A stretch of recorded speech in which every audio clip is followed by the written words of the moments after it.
on the edge of the world, a fierce battle rages between ancient beliefs and new faiths. In a land of icy winters and radiant summers, the fate of a nation, Sweden, perched at the northernmost point of Europe, is a realm of stark contrasts. Here, winters stretch dark and long, where the sun vanishes for weeks at a time. Yet in summer, the midnight sun casts a golden glow across the sky, illuminating a landscape dotted with deep forests and over 90,000 shimmering lakes. For centuries, this land was deemed inhospitable, a place only for the toughest souls.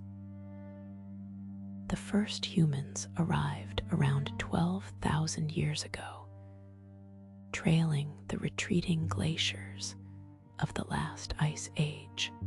These early hunters and gatherers survived against the odds, thriving on the bounties of reindeer.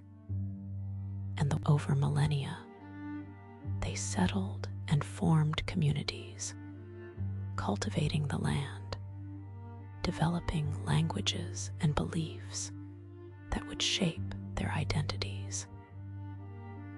From these resilient people emerged the Vikings, fierce seafarers who would change the world. The term Viking does not denote a single tribe, but rather the Scandinavian warriors from Norway, Denmark, and Sweden. Between 793 and 1066 AD, these intrepid adventurers sailed from their northern homelands, leave the Viking Age ignited on June 8, 793 AD, when ships descended upon the shores of northeastern England.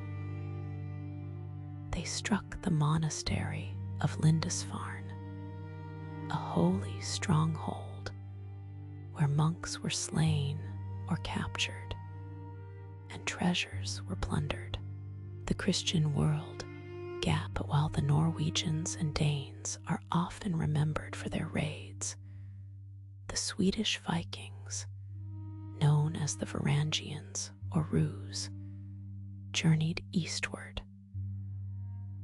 They navigated the Baltic Sea, crossing into modern-day Finland, Estonia, Latvia.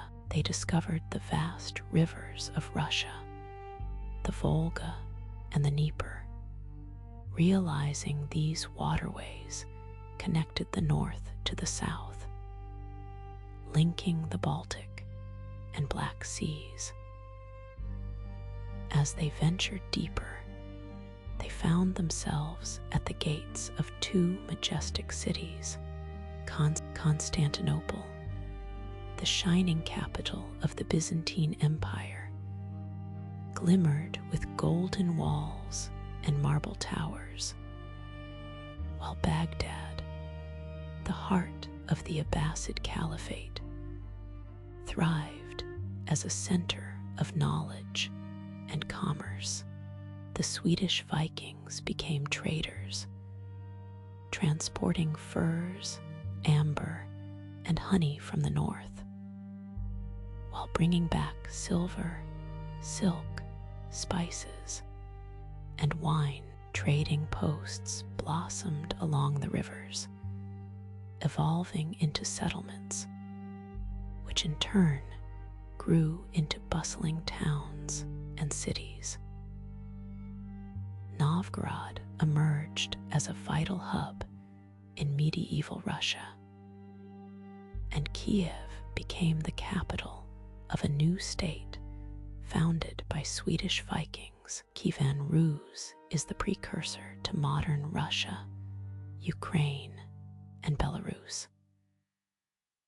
The name ruse traces back to the Swedish Vikings, hinting that Russia itself may stem from the Swedish word for rowers, describing those who navigated the rivers in their longboat. In Constantinople, the Swedish Vikings also served as the Varangian Guard, an elite group sworn to protect the Byzantine emperor. These fearsome warriors were respected and feared, receiving gold for their loyalty. Amidst their conquests and trades, the Swedish Vikings worshipped a pantheon of gods. Odin, the Allfather, sacrificed an eye for wisdom. Thor, the thunderous son of Odin, wielded the mighty hammer Mjolnir, and Freyja, the goddess of love and war. But as Christianity spread through Europe in the 10th and 11th centuries, missionaries ventured into Sweden, seeking to convert the Viking people. Swedish kings, recognizing the power of this new faith, began to embrace Christianity, seeing that the transition was fraught with tension and conflict. Old temples were razed, including the sacred site at Uppsala, where sacrifices were made to honor the ancient gods. Yet the old beliefs lingered, often intertwined with the new faith, creating a unique Swedish identity. By 1100 AD, Sweden was declared a Christian kingdom, stepping into the broader European landscape. The Viking Age drew to a close, paving the way for the kingdom. Throughout the 12th and 13th centuries, Sweden evolved into a formidable medieval kingdom. Cities flourished, with Stockholm established around 1252 AD by Birger Jarl, strategically positioned for the Swedish church gained influence, erecting grand monasteries and cathedrals. The Uppsala Cathedral, begun in 1270, would become Scandinavia's largest, a testament to Sweden's new. Sweden engaged in battles with neighboring kingdoms of Denmark and Norway, alliances shifting like the tides. Conflicts in Finland led to a prolonged rule that left cultural imprints still. Yet the most harrowing chapter arrived with the Black Death in 1350, sweeping through Sweden and claiming a staggering portion of the population. Villages turned silent, fields lay fallow. But from this devastation, in 1397, a remarkable union was formed, the Kalmar Union. The kingdoms of Sweden, Denmark, and Norway united under one ruler, Queen Margaret I, a bold experiment. Yet in practice, it became a strain, with Denmark overshadowing. The frustration simmered until it erupted through one man, Gustav Vasa.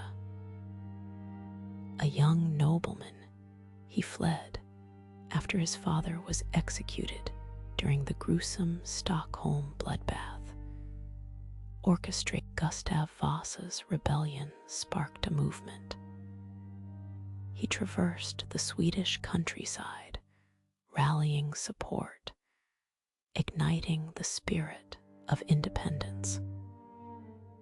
The Danish forces retreated, and on June 6, 1523, he was crowned King of Sweden, marking a new era. Thus began the transformation of Sweden under Gustav Vasa's reign. He rebuilt a nation, establishing a modern state, embracing Lutheranism, and paving the way for Sweden to emerge as a formidable power in Europe. A journey that would lead